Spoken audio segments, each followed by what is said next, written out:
আমরা বাংলাদেশ জামাত ইসলামী হাতীবান্ধা উপজেলা শাখার যুব ক্রীড়া বিভাগের উদ্যোগে আমরা 52 র্যালির আয়োজন করেছি।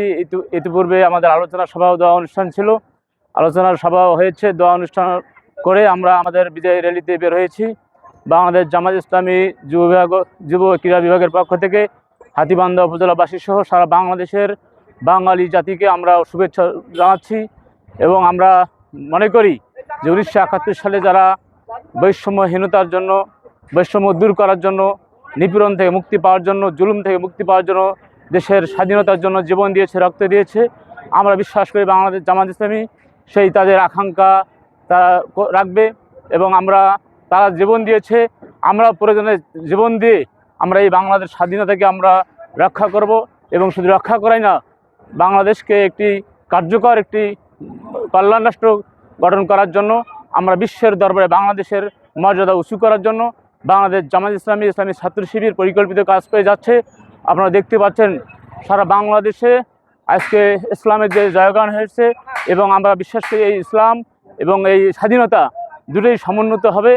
এবং প্রকৃত অর্থে যে কারণে শহীদরা জীবন দিয়েছে সেই কারণটা প্রতিফলিত হবে। আজকে 54 বছর হলো স্বাধীনতার, 54 বছর দেশ পরিচালিত হয়েছে, ঠিক আছে, কিন্তু এদের জাতির ওই শহীদদের আকাঙ্ক্ষা পূরণ এখনও হয়নি। এখনও এদেশে রাজনৈতিক নিপীড়ন, অর্থনৈতিক নিপীড়ন চলছে, এখনও মানুষ তার মুক্তির ঠিকানা খুঁজে পায়নি। তাই আজকে এ দেশের 54 বছরে যারা দেশ পরিচালনা করছে তারা বিভিন্ন দুর্নীতিগ্রস্ত, দুর্নীতিবাজ, তারা দখলদারবাজ, তারা চাঁদাবাজে বিভিন্ন আখ্যায়িত হয়েছে। বাংলাদেশ জামাত ইসলামী সমস্ত কিছু চ্যালেঞ্জ মোকাবেলা করে এই দেশকে সামনের দিকে এগিয়ে নিয়ে যাবে, আমরা সেই প্রত্যাশা করছি। আমরা বাংলাদেশের মানুষকে বলতে চাই যে আপনারা একটাবারের জন্য ইসলাম এবং দেশপ্রেমিক জনগণের হাতে ক্ষমতা দিন। দেখবেন যে বাংলাদেশ 54 বছর নয়, 54 মাসেই যথেষ্ট বাংলাদেশকে বিশ্বের দরবারে মাথা উঁচু করে দাঁড় করানোর জন্য। আমরা বাংলাদেশ জামাত ইসলামী সেই কাজ করছি। এবং সারা বাংলাদেশে ডাক্তার শফিকুর রহমানের নেতৃত্বে নতুন বাংলাদেশের যে জয়গান উঠেছে, নতুন যে চ্যালেঞ্জ আমরা হাতে নিয়েছি, আমরা বিশ্বাস করি সেই চ্যালেঞ্জ সফলতা অর্জন করবে।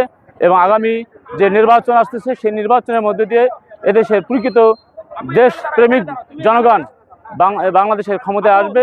এবং যারা চাঁদাবাজ, দুর্নীতিবাজ, যারা ফ্যাসিস্ট, তাদেরকে দেশ থেকে বিতাড়িত করে একটি নতুন বাংলাদেশের জন্ম হবে, আমরা এই বিশ্বাস করছি।